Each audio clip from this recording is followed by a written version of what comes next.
And part of a road has collapsed into the sea in Norfolk after high tides and strong winds battered the coastline. Over the past few days, more than 60 homes have had to be evacuated. 3 properties were demolished over the weekend, with another 2 due to follow in the next few days. Coastal erosion is not unusual, but the speed at which it's happening means that residents are running out of time and land. As Rachel Younger reports.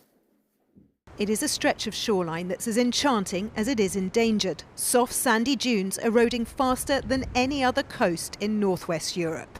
The past week, a dreadful reminder of how quickly the cliffs can crumble, leaving homes teetering on the edge. Until this weekend, there was a house here, one of 3, that's now been reduced to just fragments left behind on the ground.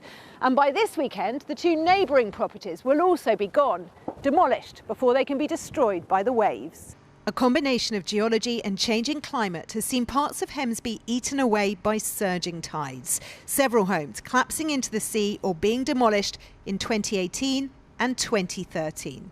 Right now, 62 homes have had to be evacuated, amongst them a house barely hanging on. Its owner used to have a decent-sized back garden here. Now he has an eviction notice and an audacious plan to drag his home back from the sea before the sea drags it in. We're going to put a telegraph pole at the front of the property, a telegraph pole at the back of the property. We're then going to link it together with chain, and then we'll get a winch, and we'll put the winch and the tractor out here on the road, and then we'll just pull it forward. It's as simple as that. So the equipment needs to get here before the tide does? Exactly that. Hemsby isn't unique. There are over 20 areas of England and Wales with shoreline management plans for coastal erosion. But the 2 main outcomes boil down to either attempting to hold the line or managed realignment. And with a shortfall of over £12 million for what it needs, Hemsby isn't in the category being defended. Government funding for flood and coastal risk management is targeted based on the number of people and property at risk, and rural areas like this will always be in a position where they're not at the top of the tree.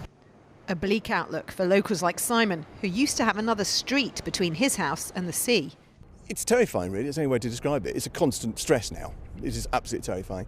And it is relentless. More of the beach road has collapsed and been closed off today. And while the council has a plan to shore the route up with beach defences, it will be no long-term match for the power of our rising seas.